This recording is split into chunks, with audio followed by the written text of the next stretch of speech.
नमस्कार, मैं आदिति। अब अभी मेरे साथ देख रहे हैं जनता एक्सप्रेस। खबर बस्तारू बस्ता ब्लॉक बरुणगड़िया पंचायत अंतर्गत भूपाल चंद्र महापात्र उच्च विद्यालय 1996 मसीहा अभ्यास छात्र शिक्षकों को नहीं रविवार विद्यालय परिसर में बंधु मिलन उत्सव अनुष्ठित हो जाइछि। अवसरप्राप्त शिक्षक अभिमन्यु नायक एथिरे सभापतित्व करथिले। विद्यालय प्रधान शिक्षक हरिवास दास 29 वर्ष पूर्व विद्यालय अध्ययनरत छात्र छात्री सरकारी बेसरकारी अनुष्ठान मानकर नियोजित थिबा जानी सेमानक उद्देश्य रे सफल छात्र छात्री विद्यालय अमूल्य संपद बोली कहिथिले। अन्यमानक मध्य शिक्षक कमलाकांत आचार्य, संतोष बेहरा, बालकृष्ण प्रधान, नरेंद्र सामल, आशीष कुमार दास, संध्यानारायण दास समेत पिओन रमेश बेहरा, रवींद्र बेहरा, नित्यानंद बेहरा, क्लार्क तपन कुमार भक्ता प्रमुख मंचासीन थिले। पुरातन छात्र आशुतोष बेहरा सभा को परिचालना करथिले।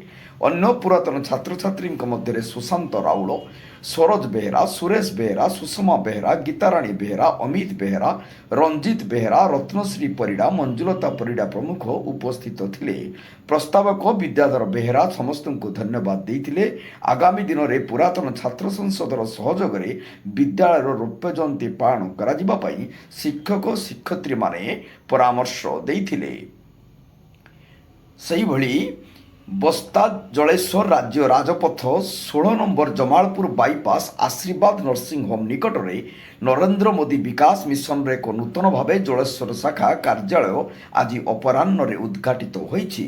नरेंद्र मोदी विकास मिशन राज्य सभापति डॉक्टर शेख अब्दुल गनी हुसैन उक्त कार्यालय को उद्घाटन करथिले।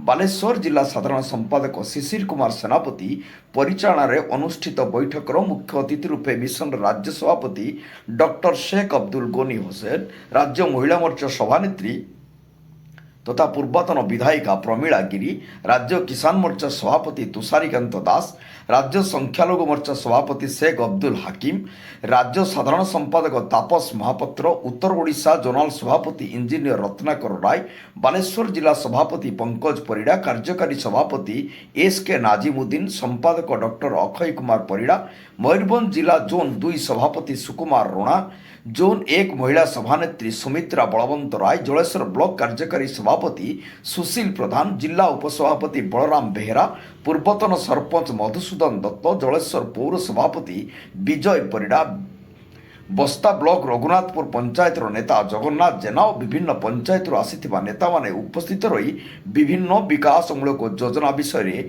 आलोचना करिथिले। बस्तारू शिरीष महांती को रिपोर्ट, जनता एक्सप्रेस। हेलो दोस्तों, मेरे चैनल को लाइक सब्सक्राइब जरूर करना